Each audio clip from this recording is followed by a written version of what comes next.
नाशिकच्या टीसीएस मधल्या कॉर्पोरेट जिहाद प्रकरणी फरार संशयित आरोपी निदा खानचा अटकपूर्व जामिनासाठी अर्ज पाहायला मिळतोय।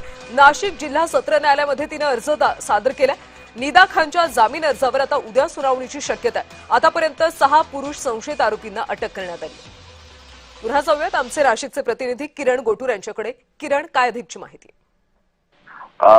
निदा खान ही जी आहे महिला, ही टीसीएस कंपनीमध्ये काम करत होती।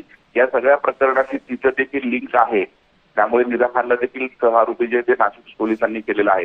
पण निदा खान गेल्या 10 ते 15 दिवसापासून फरार आहे।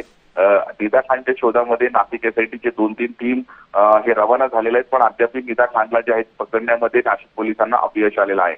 आणि त्यातच आता निदा खानने वकिलामार्फत अटकपूर्व जामिनासाठी जो आहे तो अर्ज नाशिक जिल्हा सत्र न्यायालयामध्ये केलेला आहे। आणि या सगळ्या प्रकरणाची सुनावणी उद्या होईल अशा पद्धतीचा अंदाज व्यक्त केला जातोय।